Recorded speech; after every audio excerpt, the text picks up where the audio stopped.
to come to this sharing tonight. And we have the title of the talk tonight is Facing Impermanence. When I was preparing for the talk, and I choose something that is not so happy to report to you.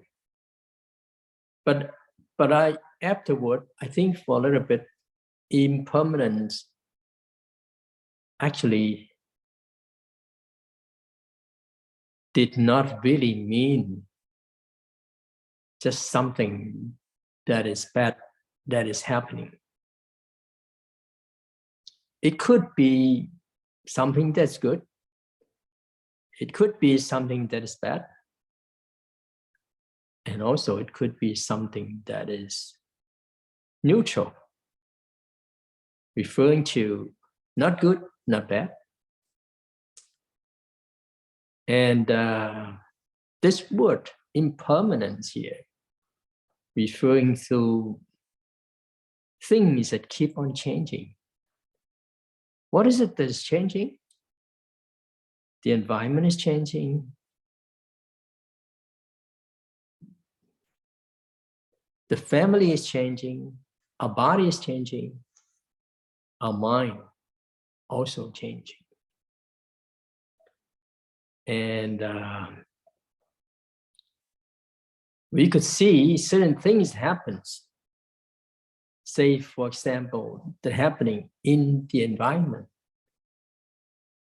Well, a range of environmental disasters hit the world in the first month of 2022. That includes heavy rains, flood in Brazil, Iran, and Madagascar. Heavy snowfall in Turkey, Pakistan, and US wildfires, and US, and then wildfires in Spain and Argentina, as well as volcanic eruptions in Ecuador and Pacific nation of Tonga. Now, this is in just the beginning of the year 2022. And then in 2021, earthquake in Haiti killed 2,248 people.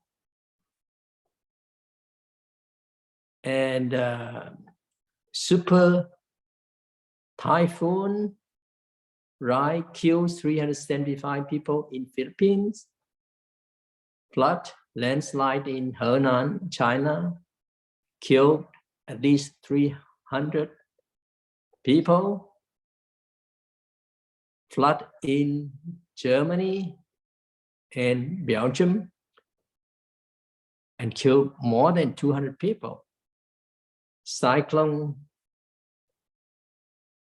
Seroja in Indonesia and Timor-Leste killed at least 222 people.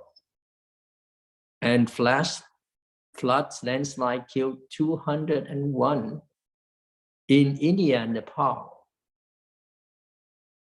And many things happening. Cyclone, hurricane, tornadoes, volcanic eruption. And this is the environment. And some major things that happen as well, referring to the pandemic. Long time ago, starting like the plague, the cholera, flu, SARS, and nowadays coronavirus is affecting humanity. And now we are facing the so-called variant of the COVID-19 pandemic. But there's some major things that are happening also. Say in January, Joe Biden was inaugurated as our 46th president. Yeah, that's a good thing. Yeah, or that's a neutral thing. Or what else? In February, the United States formally rejoined the Paris Climate Agreement, an international treaty aimed at limiting global warming. So this is something good. And in March, a container ship ever given ran aground into Suez canals, holding up billions in trade. And the ship was free 6 days after something happened. And in April, Minneapolis jury found former police officer Derek Chauvin guilty of murdering George Floyd a year earlier.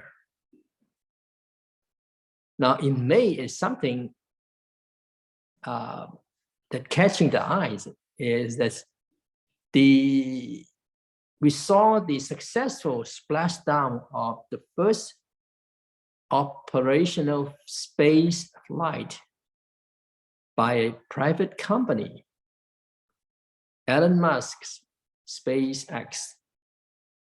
That is something interesting, because usually we thought of whatever that's going up into the sky, into the space, is by certain country, certain nations. But America, being a free country, that they have a private company, and they made the space flight, SpaceX. How wonderful. And then in June, there was a partly collapse of a 12-story condominium in Surfside, Florida, killed 98 residents. And then July, this is the 32nd Summer Olympic Games in Tokyo. It has been postponed for 1 year. And the US topped the medal count with 113. Something nice to hear. August, then we saw the withdrawal of American troops from Afghanistan. After 2 decades, war that took the life of over 2,400 US service personnel. And September, we saw the implementation of the Texas Heartbeat Act, which bans abortions after roughly 6 weeks. The Supreme Court had declined to block the law, saying it's a question for lower courts. And those states that is next to border of Texas, those offices that run this abortion become very busy. So good, bad, who knows? This is up to us to judge. And then October it brought the welcome news that the World Health Organization had endorsed the world's first vaccine against malaria.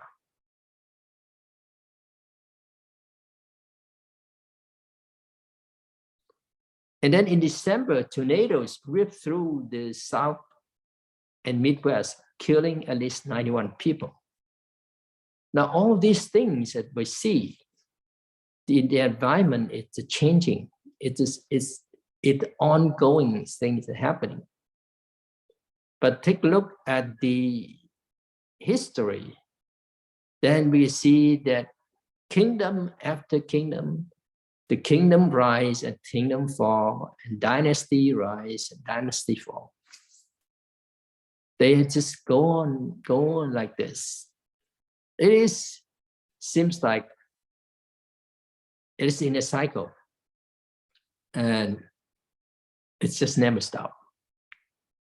And the thing with this is that what is it that we learn? And what is it that we see that it seems like the pattern did not really change? Now, when we look at our body, this body is the body and the mind. So the moment that we were born as a baby, and then we also change to become a child, and a youth, and then become an adult, and then a mature person, and then we get old, and then we die. And we go through this process.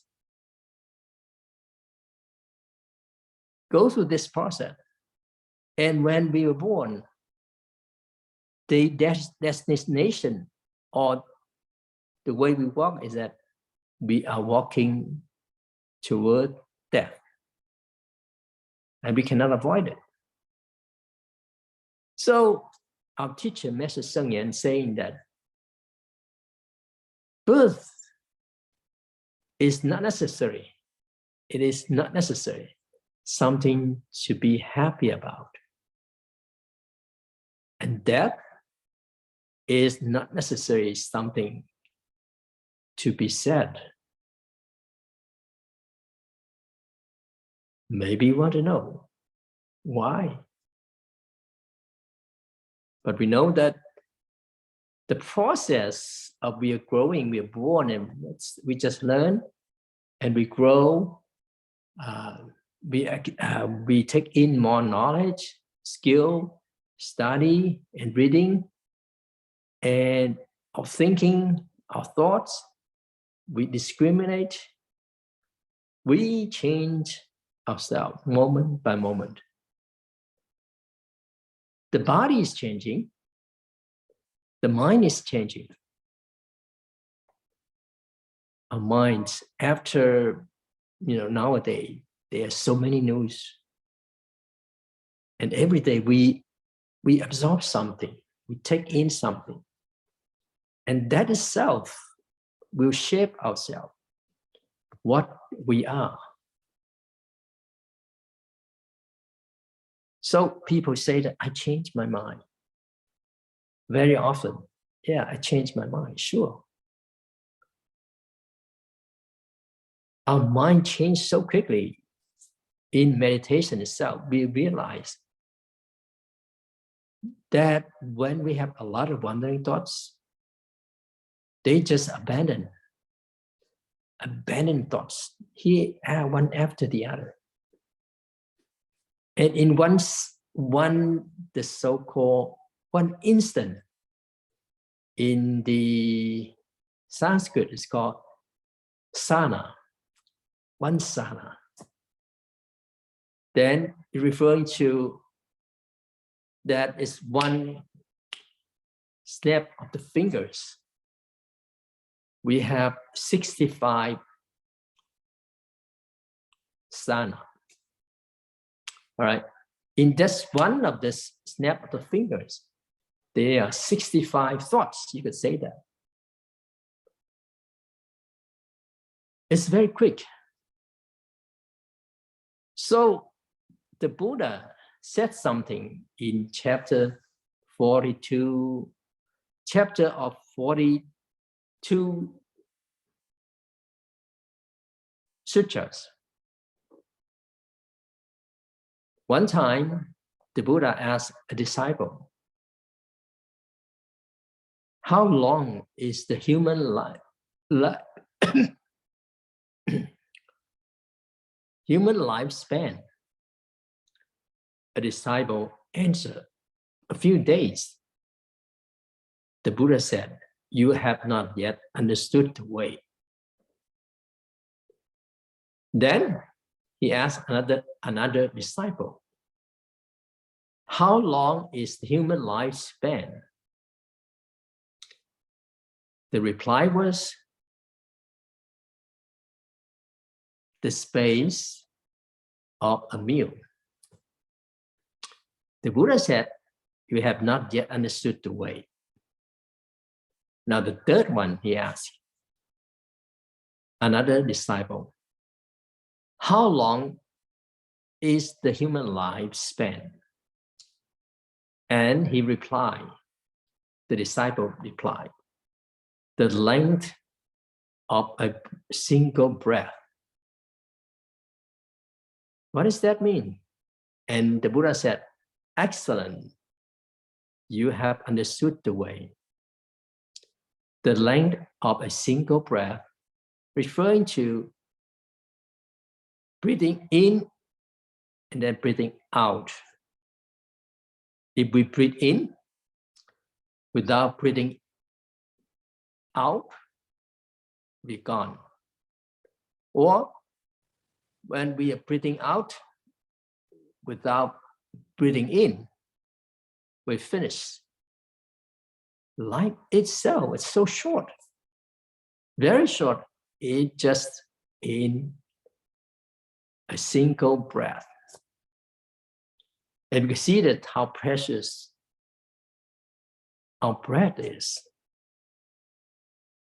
Yes, we use it. We take it for granted, use it for the whole life until we have no breath. Then we are gone. And then the Buddha also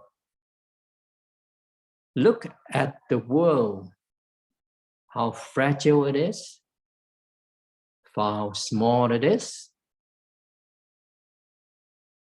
He said that this is also in the Sutra of the 42 chapters,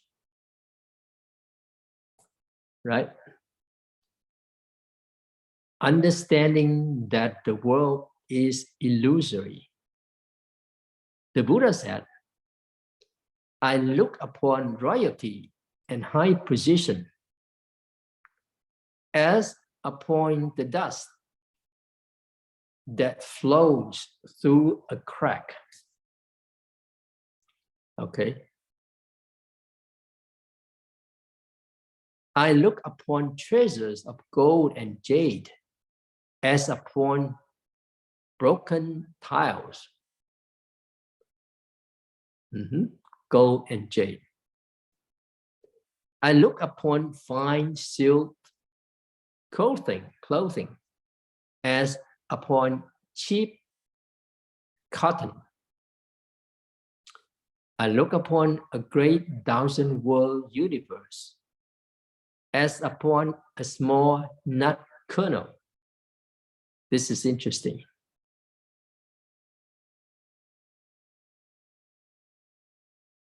A great 1,000-world universe as upon a small nut kernel. Now we can't even, nowadays more advanced, but we can't even, have the view of a great 1,000-world universe. We are just like moving a little bit at a time, somewhere into outer space. And it is so big, so vast, to our very limited ability, we can't really see it. And then the last one, the Buddha said, I look upon the waters of the biggest lake as upon oil used to anoint the feet. All of these referring to what? They are not really worthwhile of us to really hold on dearly. Seems like they never change. But this is not the case. So talking about this, referring to the time and the space that we're in, as well as we are confined in this time and space, then impermanence just keep on going no matter what we try. Once we were born, we have to die sooner or later. And even the Buddha himself had to pass away too. So all these here just give us an idea of the so-called changing, phenomena changing. Phenomena of the world keep on changing. Some change very quickly, the others change very slow. And it seems like we don't feel they're changing, but actually, they're all changing. The world that we're in, the climate is changing. The building that we live in, whatever how grand it is, they are all in the so-called the premise of time and space, and it's changing all the time. Actually, it's never stopped. So how do we face impermanence?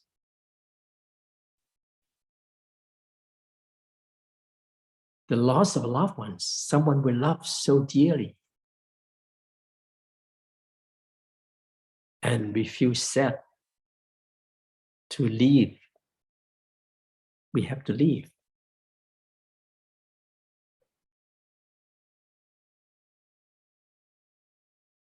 Well, we may change our attitude.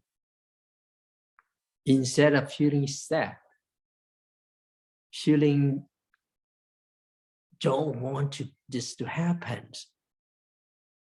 but actually it has to end. So we'll say farewell. Have a good journey. Life had come to end. Then have another good one. Breaking up in a relationship. What is it that we learn? Again, impermanence. He or she did not love us anymore. So we take this as a lesson to learn how to love, how to get along better, and also learn to let go and learn to begin anew. What is it that we learn? Well, we learn some experience. We learn that we are not enough in dealing with other people. I remember one time a young man came to me telling me that his girlfriend left him. And he looked for his girlfriend everywhere, but he couldn't find her. After a while, he reflected on himself, feeling that the time they were together, he just take it for granted. Only after she left, then he found that he lost something dearly. And he reflected on it to himself that, well, he did not really treasure this relationship, and she had to leave.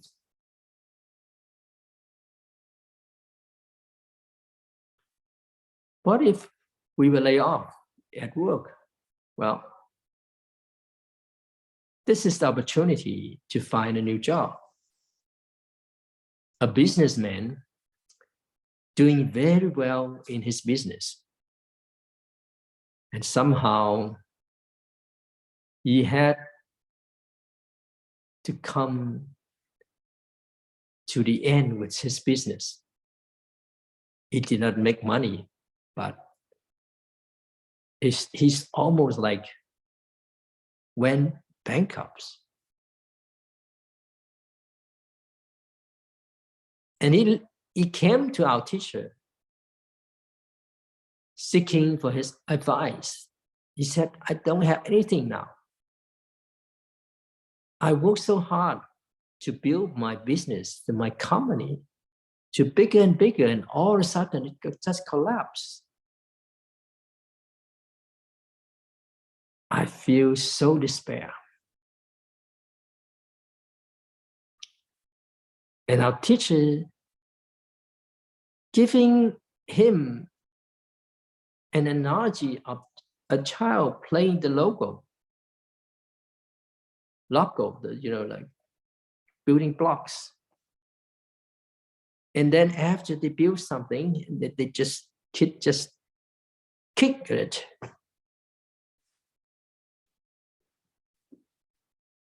And rebuild again.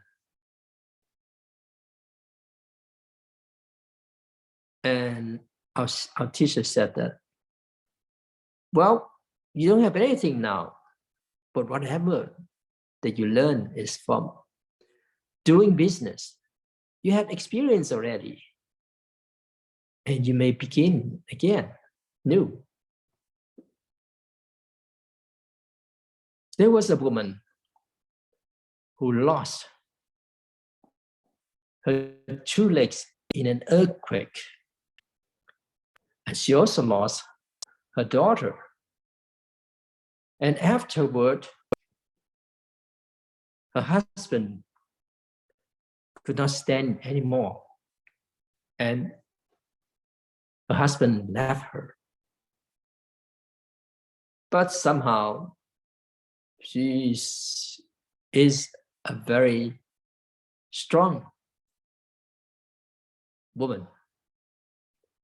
And she continued to live. And then, somehow she had the artificial legs. And she was doing dancing before.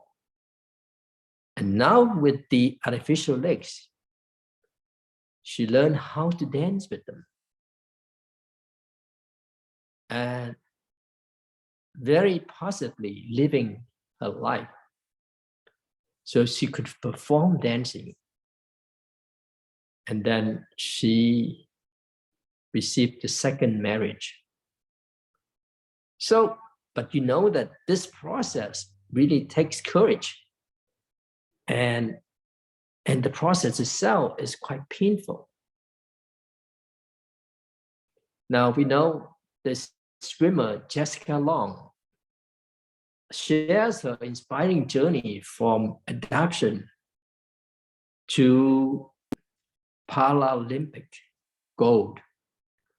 So Jessica Long won 23-time Paralympic medalist. And when she was a child, she had to go through 2 dozens of surgery when she was only 18 months old. That includes the amputation of her legs, 2 legs. She's from Siberia. And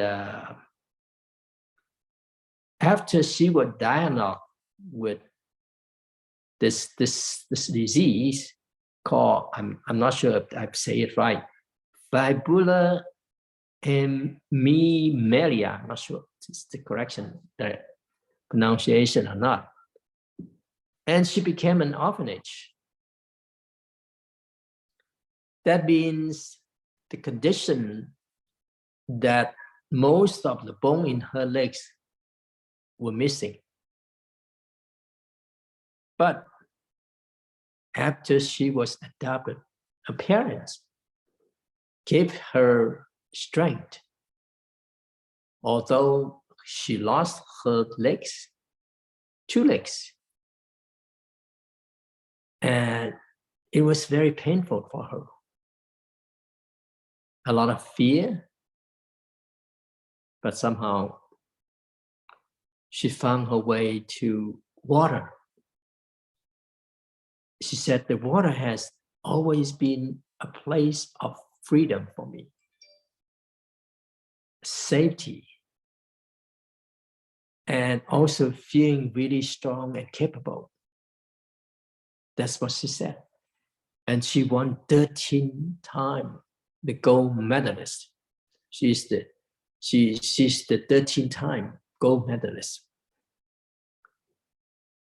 So that depends on how we face this, disaster or this unfortunate thing that happened to a person. People who die in disaster, well, we just need to, again, hope that the deceased had a better life, to be reborn, if it's a Buddhist, to be reborn in the Pure Land, or to be reborn in a better place after this. Right? When we are facing this sickness, we try to avoid them. But what is it that the sickness that is giving us? The discomfort, the painful feelings, or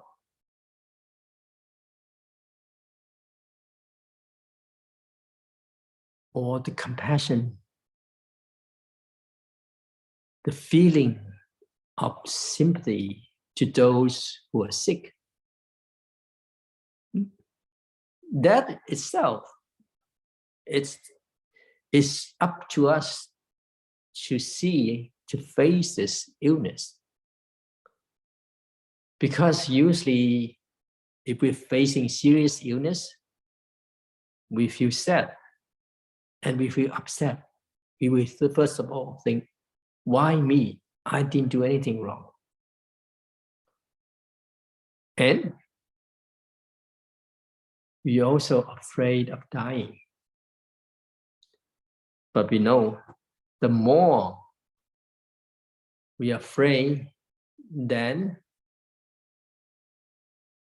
the quicker we die. Because already we're sick, and then we add up to the sickness with this emotion of ourselves. Being scared, being sad, being angry. All these very negative feelings add up to the sickness. Then how could we be recover easy or quicker? And there's a saying that a soldier in war, if the soldier is very brave, it's not likely that he will die. But the soldier who are afraid of dying usually die. The more chance of a soldier to die if the soldier is afraid of dying. And if doctor diagnosed, someone with cancer, if the person is scared and worried, then it's very soon that he or she will get worse. So our teacher also teach us something like this. He said, learn to face it, accept it, deal with it, and let go of it. Now the process is we don't escape from whatever that we are facing right now. Difficulty, sickness, our illness, we have to face it. And facing it, not to reject it. Okay, we accept it. Okay, now I have this. This is my causes and effect that I have it. The reason why I have this, I don't know. There's something that we know, there's something that we don't know. So we have to accept the fact, okay, this is it. And then how to deal with it, which is to follow the doctor, whatever that is take, then I have to do it. But I have to reconsider what's going on. And then make an appropriate choice, right? And then I deal with it, whatever is necessary to do.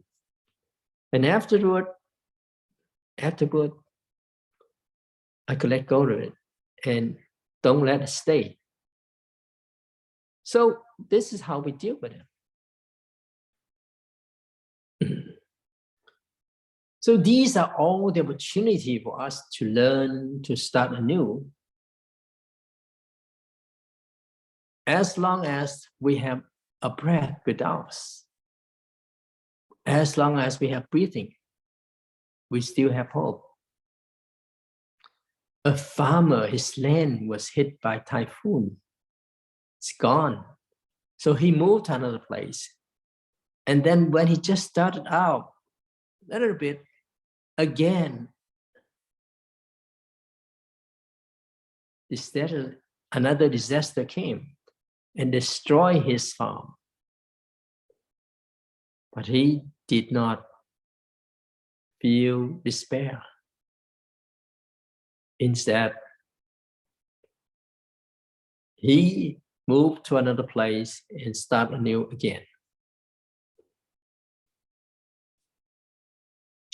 Now, nowadays, the variant of the COVID-19, some people say that just let it be.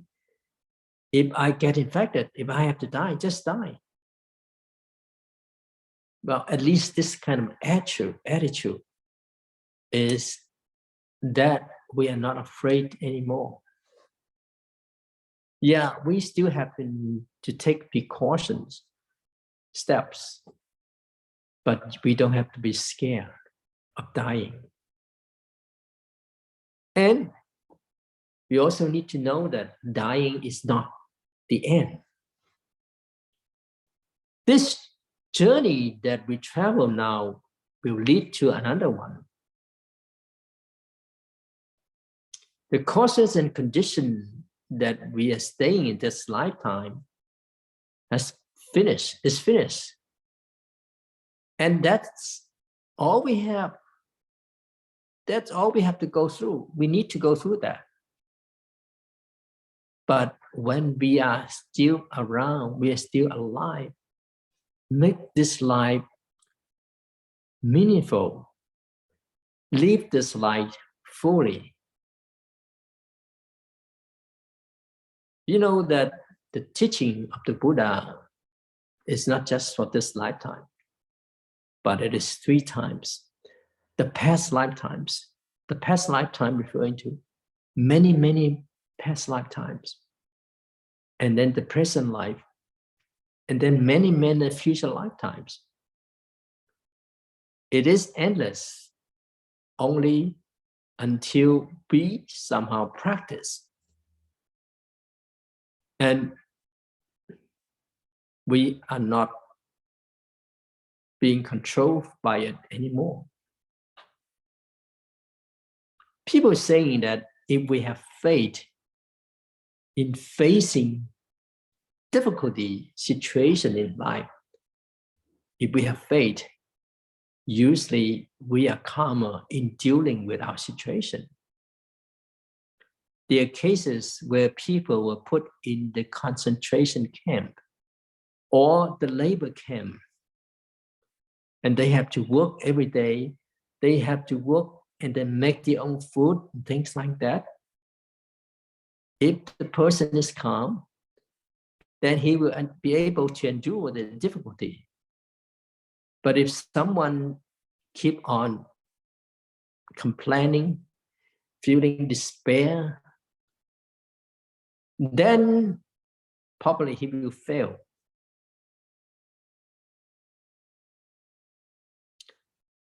So those who have faith, it doesn't matter what faith he has, like Buddhism or Christians or what other faith, that will help them. See, talking about impermanence here. Impermanence, it just means changing. It could be changed for good, it could be changed for better or worse. And it's because it being permanent, there is thing that's changing. Therefore, it's possible to us, for us to make our way until reaching Buddhahood, because it's changing.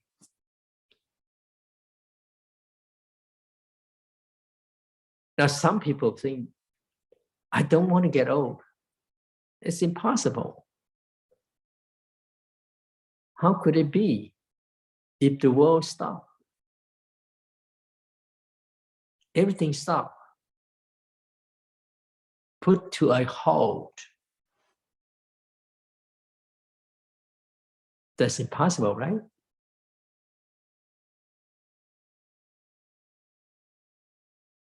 Now, I would like to share a story, a chant story. Master Yongjia Xuanjue. So he's a good, an outstanding scholar. And when he read the Prajna Paramita Sutras, he got enlightened. So he left home as a monk.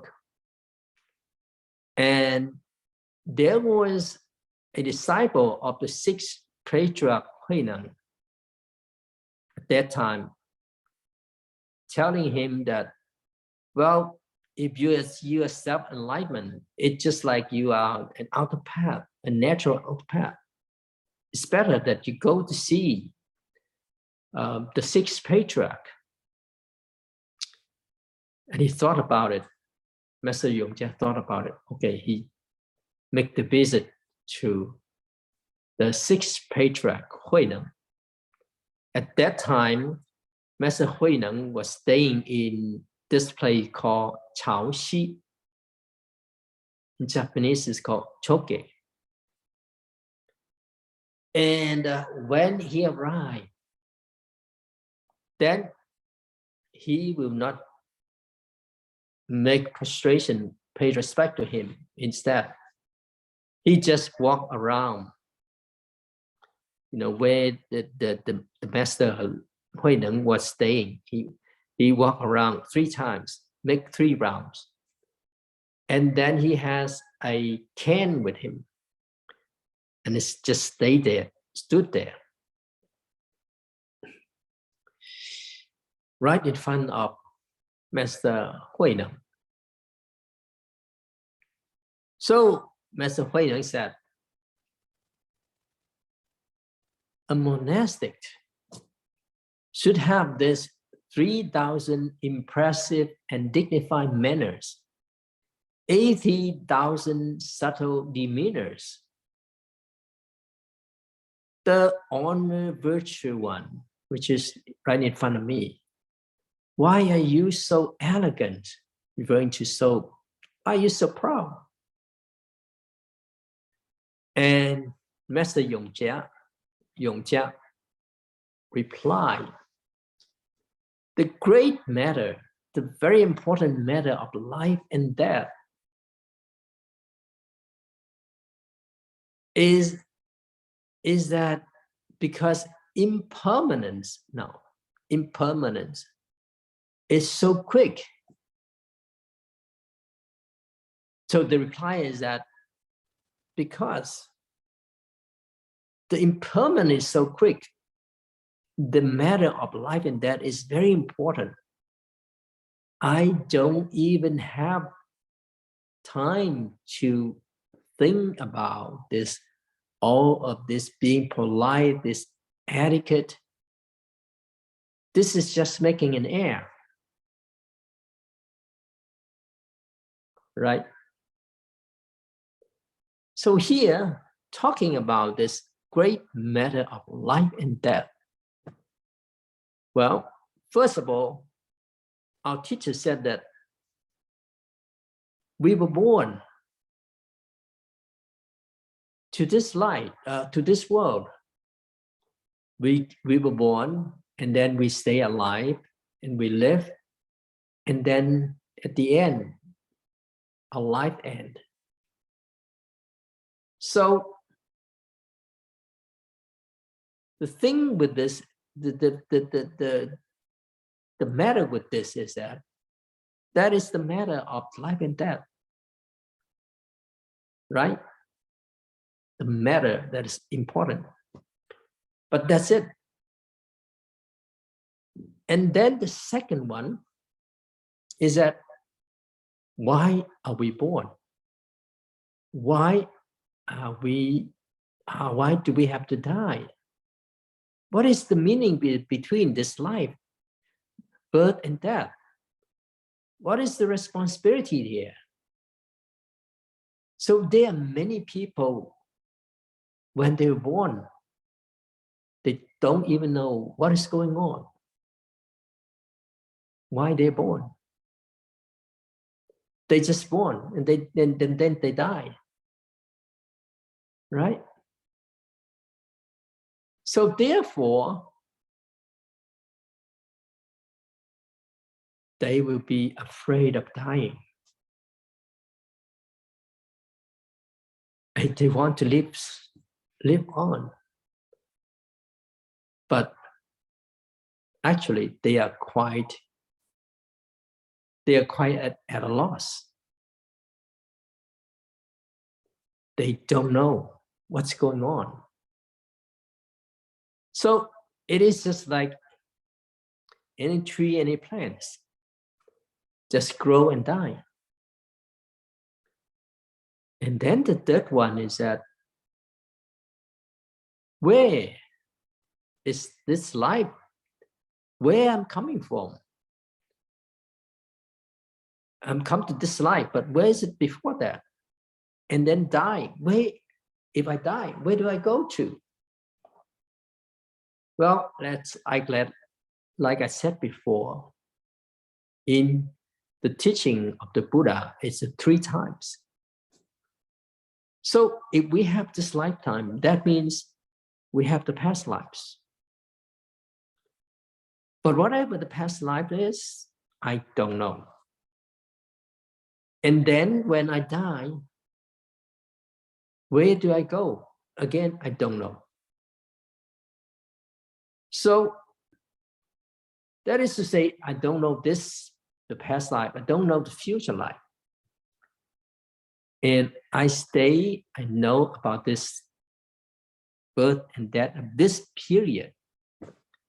So what I do is that I will fulfill my responsibilities.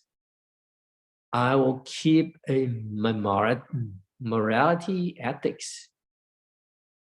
But even keeping moralities and ethics, not so many people are able to do so. So in this lifetime, I must make some mistake. And then I'll bring this karma with me to the next. And then whatever the retribution is, then I will receive it. It could be suffering, it could be bad, it could be good, it could be rich. So it depends on my karma. So if someone knowing that and live their life accordingly, they will be more down to earth in living. And the fourth one is that life or birth and death, we continue on in this cycle of causes and effects. From this lifetime to the next lifetime, just go on like this. It seems like suffering never ends. It seems like vexation never ends. And this kind is really horrible suffering. So I have to somehow transcend it or let go of it. And it's called liberation from birth and death. In general, people don't think about this problem. But if they encounter very, very serious trauma, if they continue on, we see, encounter this suffering, then they will think about it and they want to end this suffering.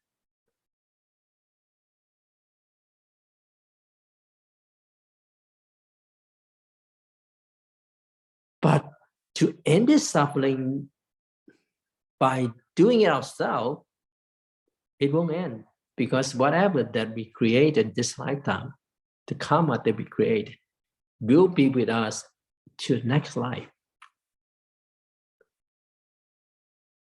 And it's endless.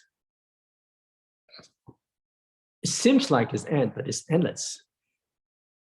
So another thing is that people hold on to this wealth, hold on to this treasure, and want to live a life that is rich, with full of beauty, all these good things, and then they will not want to die. But they didn't know that when they come to this life, they have nothing. And when they pass away, they can't bring anything with them. So what they bring with them is the merits that they have created this lifetime. Therefore, if one understands this, they will live their life very fully. And they will fulfill their responsibilities. And then when it comes to the end, when they pass away, they will not feel afraid, frightened. So, but even one it's reaching this level, is not considered fulfill the so-called liberation yet. And then another level is that, well, I'm born, I was born. That's not bad. If I have to die, oh, that's not bad also. Whatever that is in the past, I don't have to ask. Whatever that is in the future, I don't have to worry. This problem of life and death, I could let go. And this is the great liberation, and the great practitioner that could do it. So the answer from Master Yongjia is that the great matter of life and death, the great matter of life and death is impermanence so quickly, comes so quickly. So I would not worry too much about these trivial things. And this is the answer, right?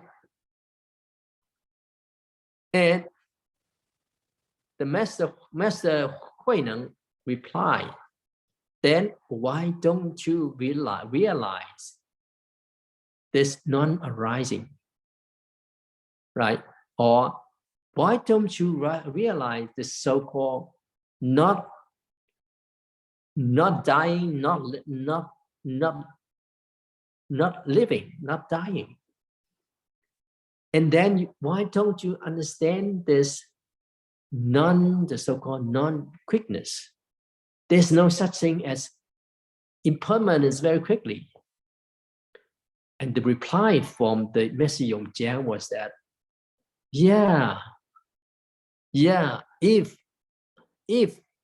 experience is non-arising, then there is no such thing as the so-called impermanence is so quickly. So actually here, referring to Master Huineng, was saying that, you think about this, the great matter, the important matter of life and death, and the so-called impermanence come very quickly, because impermanence is like just within one breath. Then why don't we just ignore the so-called life and death? And if you could experience the so-called non-arising or non-life, birth and death, then this so-called the going quickly of impermanent, referring to the time, this is not really existence, right? So if we could transcend this, transcend the so-called attachment, and transcend this time frame that we're in, then there it is that the liberation is there. It doesn't mean that time is not there anymore, but we will not be attached to whatever that is. We are within this lifetime. So if you are not attached to it, then you will consider liberated. So Master Yongjia replied that if I am going to realize that no life and no death, and if I understand it, then time is not a matter anymore. So Master Huineng said, yeah, you're right. Okay. Just a little bit more. So at that time, Master Yongjia paid respect to Master Huineng, the sixth patriarch. And he was about to leave. And Master Huineng again asked, why are you in a hurry to leave? And Master Yongjia replied, the self-nature is not moving. There is no hurry or slow. There's no going and coming. Again, the dialogue is very interesting. And then again, Master Huineng asked, oh, that's so. Then who is it that is knowing, not moving? Who knows? Who knows that is not moving? And then Master Yongjia replied, even the discrimination with discrimination here, the I is not there. And then the sixth patriarch said, why don't we stay over one night? And he stayed over one night. And he left one day afterward. And then therefore he has the name of enlightened in one night. The person who enlightened that staying in one night enlightened person. So when he left, he made a saying like this. Once I realized the path to Chao Xi Choke, I know life and death did not really matter anymore. So that's what he said. He is actually enlightened, and then he transcended the attachment. There's no attachment to him. Transcending the life and death. And of course, within the time frame, time and space, he was not limited to time and space. Okay, finish here. Maybe we could take a few minutes if you have any questions.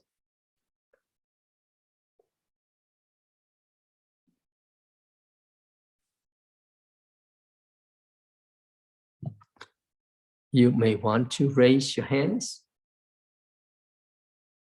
if you have any.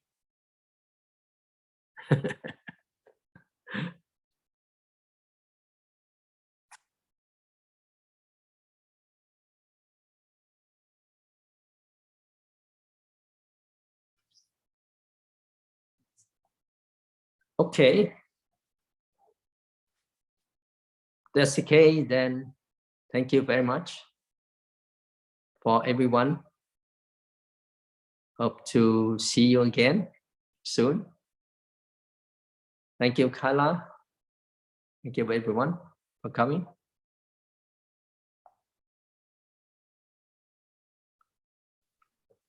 Thank you.